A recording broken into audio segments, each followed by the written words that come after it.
Hi, Jeremiah Payne. You know, wait for some of my other videos, I guess. Today, I'm going to show you how I build a fence. I know this way works really good because I built some fences and they head up through Hurricane Katrina and Hurricane Ike when it hit our area, and still standing to this day. So I only have a 16-foot fence to build today, but I'm going to still show you how I do it.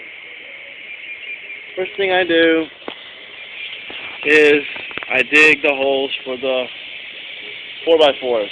Now, I only had to put 3 4x4s in, but I still dig the one on the end, the one on the other end, and then measure for the one in the middle. You know, just split the difference. So I'm using 16-foot 2x4s. Only 16-foot fence.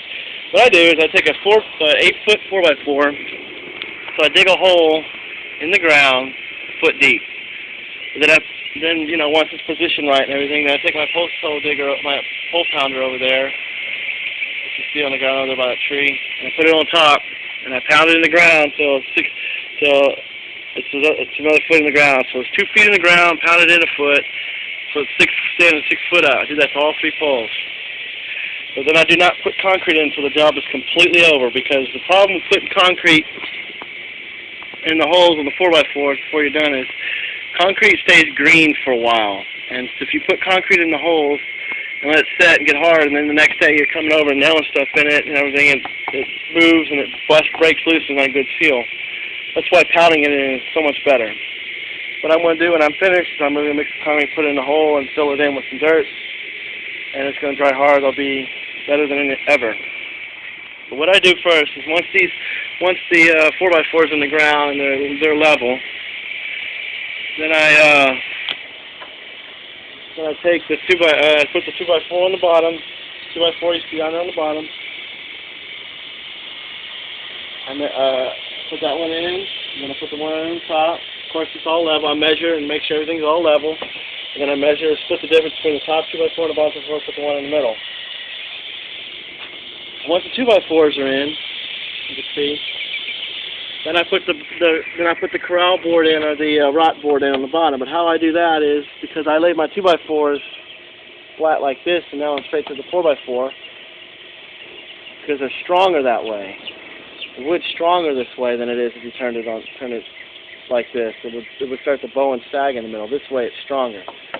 So in order to bring the rot board out, I cut 6-inch 2x4, nail it in down here, and then I nail the rot board down to the bottom of this 2x4 all the way down. So if my 2x4 here is level, then this board will be level. So once this is all on the ground, this is all level, I then proceed to put my planks in.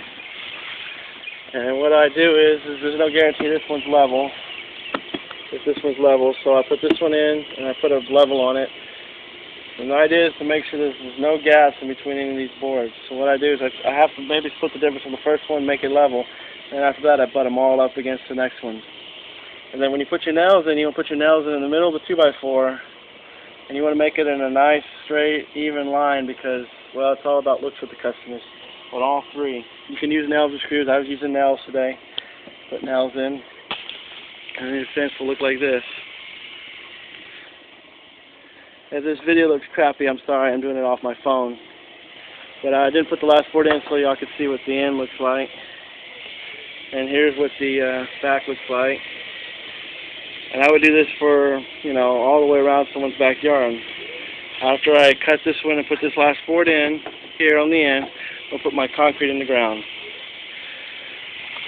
So that's roughly how I build a fence. If you have any problems, questions, comments, let me know. All right, bye.